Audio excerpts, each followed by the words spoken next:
اللہ تعالیٰ نے اس دنیا کو مومن کے لیے امتحان کی جگہ بنائی، اور یہ امتحان ایسا ہے جس کی مثال ایک ملٹیپل چوائس کے ایگزام سے دی جا سکتی ہے۔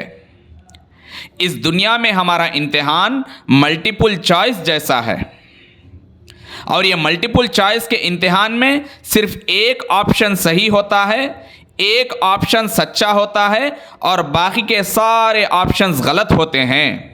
ٹھیک اسی طرح ہمارے سامنے تو بہت راستے دکھائی دیتے ہیں، لیکن صرف ایک ہی راستہ کامیابی کا راستہ ہے، وہ اللہ کے نبی کا راستہ ہے۔ اگر ہم کو اللہ کے امتحان میں کامیاب ہونا ہے تو اللہ کے نبی صلی اللہ علیہ وسلم نے جو راستہ بتا دیا اس پر ہاتھ رکھنا ہے، وہ راستے کو اپنانا ہے، وہ راستے کو سلیکٹ کرنا ہے، کیونکہ وہ ایک ہی راستہ صحیح راستہ ہے، اور اس کے علاوہ جو کچھ بھی راستے ہے، اس کے علاوہ جو کچھ بھی آپشنز ہے، سارے کے سارے غلط ہے اور جھوٹے ہیں۔ اللہ نے انسانوں کے فائدے کے لیے کچھ حدیں طے کر دی۔ یہ حدیں پار کرنے کا مطلب گمراہی کی نشانی اور جہنم کی طرف دوڑ ہے۔ اللہ نے کھانے پینے میں، کمانے میں، پہننے میں، رشتوں میں، ملنے جھلنے میں، صاف صفائی میں اور کئی ساری چیزوں میں کچھ حدیں طے کر دی۔ مومن کے لیے اور مومن کو وہ حدوں کو پار کرنا، وہ حدوں کو توڑنا کسی بھی حال میں اجازت نہیں۔ اب کسی نے پوچھا کہ اسلام میں خنزیر کھانا کیوں حرام ہے؟ سور کا گوشت کھانے کی اجازت اسلام کیوں نہیں دیتا؟ اب اس کا جواب ذرا سمجھے۔ پہلی بات یاد رکھیں کہ خنزیر کو اللہ تعالیٰ نے کب اور کیوں پیدا کیا۔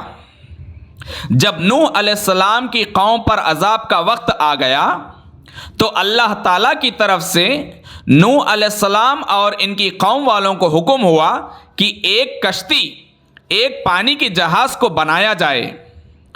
تب نوح علیہ السلام نے 3 منزلوں والی ایک جہاز کو بنائی۔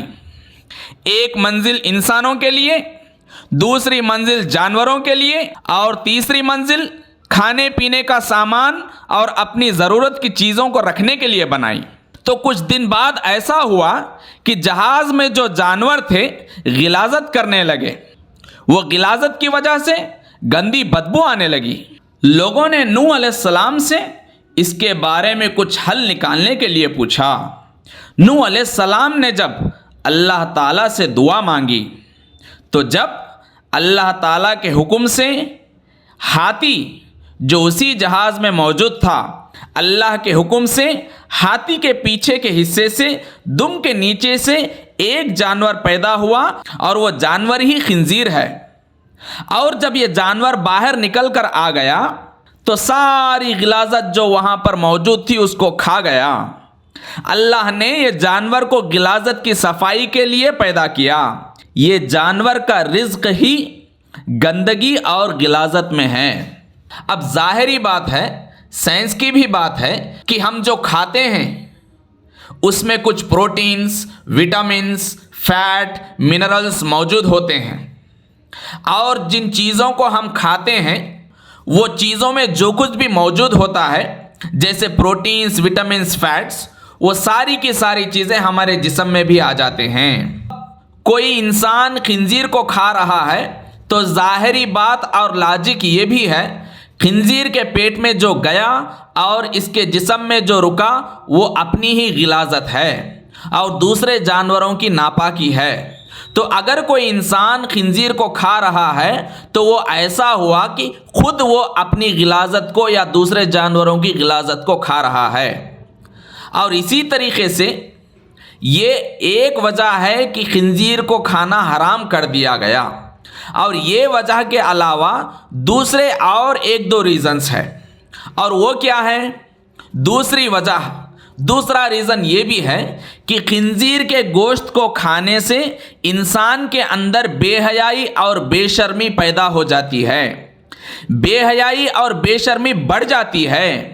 اس لیے آپ دیکھیں کہ یوروپین ملکوں میں، امریکن ملکوں میں وہاں کے لوگوں کے اندر بے حیائی اور بے شرمی کے لیولز زیادہ ہوتے ہیں۔ اس کا گوشت کا اثر اپنے دماغ کے سیلز پر اس طرح کام کرتا ہے کہ سوچ میں تبدیلی آ جاتی ہے، دل کے اندر جو شرم موجود ہوتی ہے وہ شرم دور ہو جاتی ہے، وہ شرم کو نکال دیتا ہے۔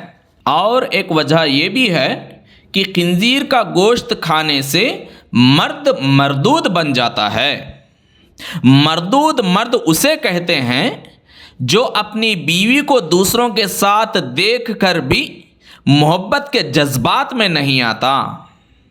اپنی بیوی جب کسی غیر سے ملتی ہے، اس کی بیوی جب کسی غیر سے بات کرتی ہے، یا پھر کوئی غیر مرد اس کی بیوی سے ملتا ہے یا اس کے ساتھ بیٹھتا ہے، تو اس مرد کے دل میں کوئی غصے کی گدگداہٹ نہیں پیدا ہوتی۔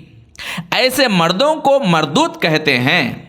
وہ مرد جس کے دل میں سے، جس کے دماغ میں سے جو پوسیسیو نیچر چلا جاتا ہے، اسے مردود کہتے ہیں۔ آپ یوروپین ملکوں میں دیکھیے، اور ایسے ملکوں میں جہاں پر خنزیر کا گوشت کھانا عام ہے، وہاں پر دیکھیے لوگ اپنے بیویوں کو، اپنے گھر والوں کو غیروں کے ساتھ بٹھا کر، غیروں کے ساتھ دیکھ کر خوش ہوتے ہیں۔ اپنی خاموشی کو اظہار کر کے وہ خاموشی کے مزے لیتے ہیں۔ اننیسیسری اوپننس جو ہوتی ہے وہ اس کے دل میں پیدا ہو جاتی ہے۔ جو ضروری پوسیسیو نیچر ہوتا ہے وہ اس کے دل میں سے چلا جاتا ہے۔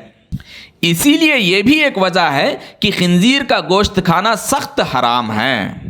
اور یہ ریزنز کے علاوہ بہت سارے ریزنز ہیں، اسی لیے خنزیر کا گوشت کھانا اسلام میں حرام ہے۔